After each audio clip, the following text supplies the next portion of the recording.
Bom dia, boa tarde, boa noite, sejam todos muito bem-vindos.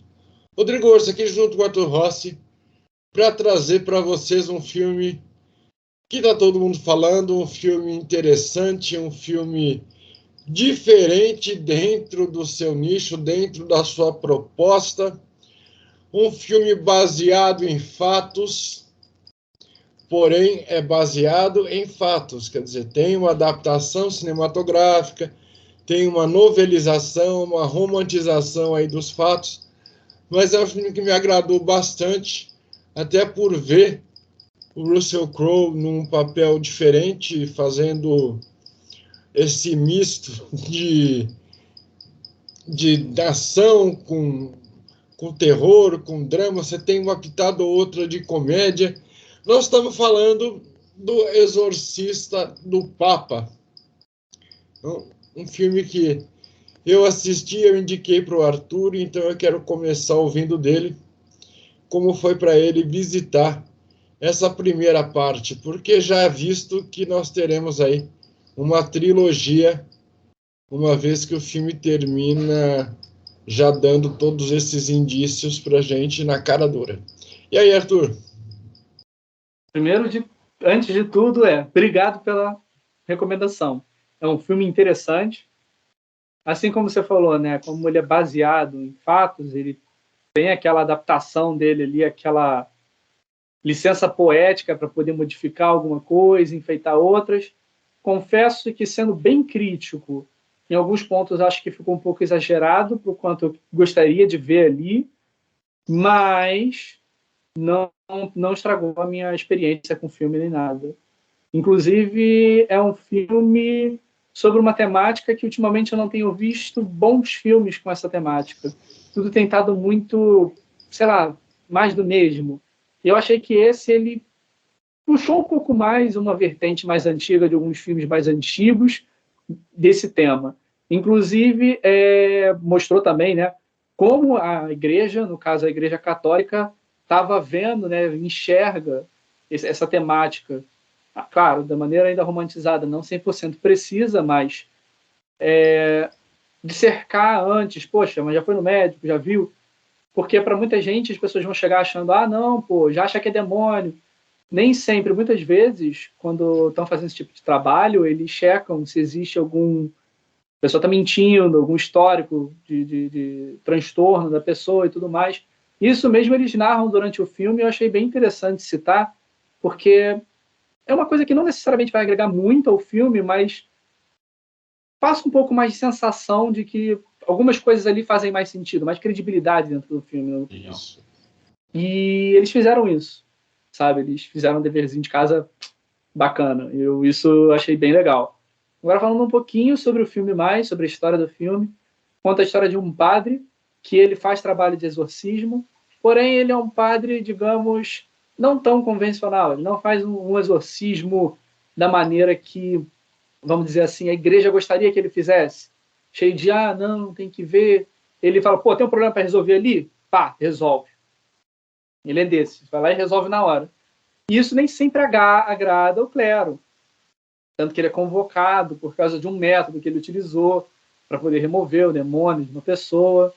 E aí ele é convocado para poder depor, ser interrogado e tudo mais. E aí ele vai começar a defender. Poxa, eu fiz o que eu tinha que ser feito. Você espera que eu fizesse o quê? Que deixasse o demônio lá. Mas você não consultou. Não. Eu vi, era um demônio, eu julguei, eu disse, é um demônio, eu vou resolver. Foi lá e resolveu. E ele é um padre desse tipo. Tem um problema ali? Jogou, resolveu. E aí ele é escalado para poder resolver um problema num lugar, numa propriedade bem isolada, que tem histórico que deu problema para a Igreja Católica no passado, relativo a esse tipo de assunto. Chegando lá, ele descobre uma criança que está possivelmente possuída, né, mas pelo próprio filme já vai indicar, e aí ele começa todo esse trabalho de descobrir quem é o demônio que está dentro da criança, por que a criança foi possuída, qual vai ser o método que ele vai usar para poder remover o demônio da criança, porque enquanto ele tenta lutar contra o demônio provoca ele e brinca com ele de uma maneira bem interessante, mostrando o passado dele e onde ele mexe com a cabeça também da pessoa que está fazendo o trabalho de exorcismo. Eu achei também essa dualidade, essa coisa muito legal que eles fizeram dentro do filme. Se eu continuar falando, daqui a pouco eu começo a dar spoiler. Então vou perguntar a opinião do Urso.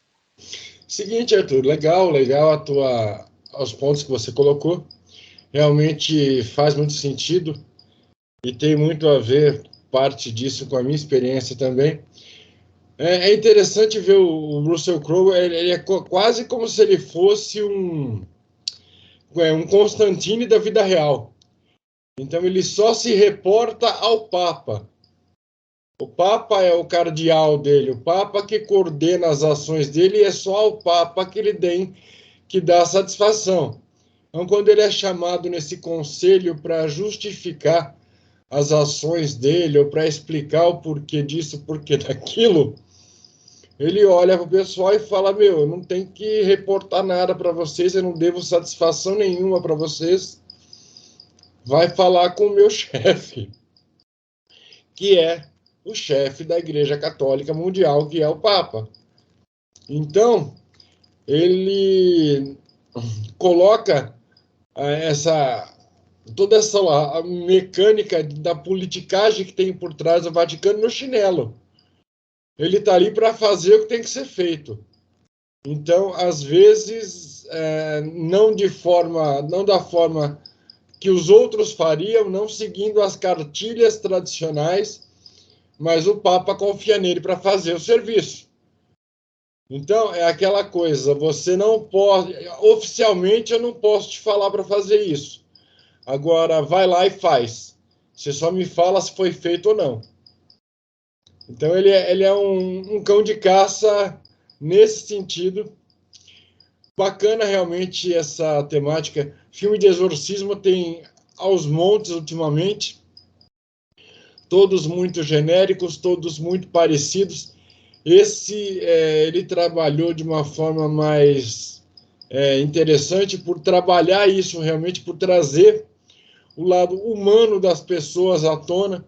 Quer dizer, enquanto ele está lá brigando com o capiroto, ele é exposto às fragilidades dele, os medos deles, os erros dele.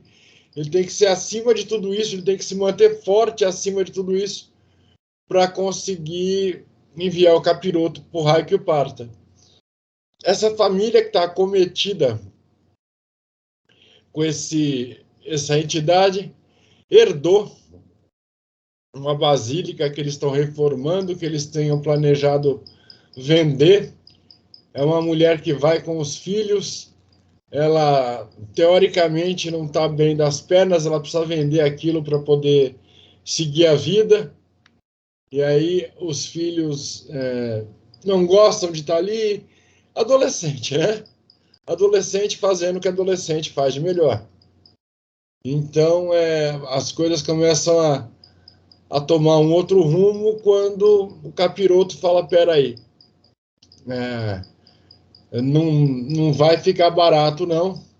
É descoberto que aquele lugar não é uma basílica comum, não é um lugar comum, tem muito mais segredos e muito mais história envolvendo aquele lugar. Aí eu vou deixar para que vocês assistam e tirem as próprias conclusões.